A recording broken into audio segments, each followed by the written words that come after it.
எகிப்து தேசத்திலிருந்து புறப்பட பண்ணின நாளில நான் செய்தது போல உனக்கு அப்படின்னா, நான் ஆரம்பத்துல ரட்சிக்கப்பட்ட புதுசுல கர்த்தர்கிட்ட வந்த புதுசுல உன் வாழ்க்கையில நிறைய அற்புதம் நடந்தது.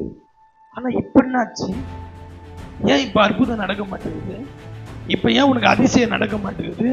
இப்ப ஏன் உனக்கு வெளில வர மாட்டேங்குது? இப்ப ஏன் வழி மூடி இருக்குது? இப்ப ஏன் எதுவுமே நடக்க மாட்டேங்குது?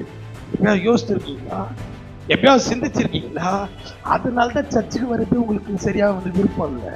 முன்னாடி ஆரம்பத்துல ஓடி ஓடி சர்ச்சுக்கு வந்தவங்க இப்ப ஏன் வரல? காலைல வருவீங்க, சாயங்காலம் வருவீங்க, எல்லா மீட்டிங்கும் வருவீங்க. இப்ப ஏன் வரல?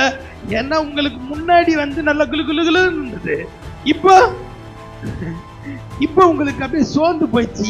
ஏன்னா முன்னாடி உனக்கு நடந்த அற்புதங்கள் இப்ப நடக்கிறது இல்லை. உனக்கு முன்னாடி உன் வாழ்க்கையில கடவுள் செஞ்ச நன்மைகள் இப்ப நடக்கிறது இல்லை.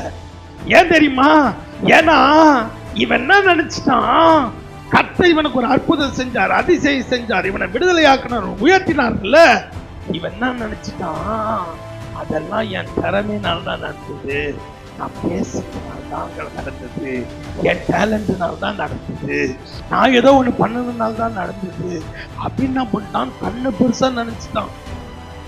ஆரம்ப காலத்துல கர்த்தர் செய்வார், கர்த்தர் செய்வார், கர்த்தர் பண்ணுவார், கர்த்தர் பண்ணுவார் நம்பினவன் அடுத்தது வேலை கச்சவன சம்பளம் வாங்கினோடனே சம்பளத்தை எண்ணிட்டு அதுக்கப்புறம் எந்த தேவை இருந்தாலும் சம்பளத்தையே எண்ணின்னு இருக்கிறான்.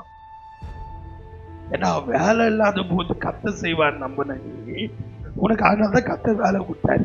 இப்ப வேலை வந்தோடனே சம்பளம் வந்தோடனே இப்ப எல்லாத்தையும் சம்பளத்தை வச்சே பாக்குற. இப்ப என்ன பண்ணிட்ட? கர்த்தர் உனக்கு தேவையில்லாம போயிட்டாரு. இப்ப நீ இந்த சம்பளத்தை வச்சுதான் எல்லாமே பண்ண வேண்டியதாயிடுச்சு.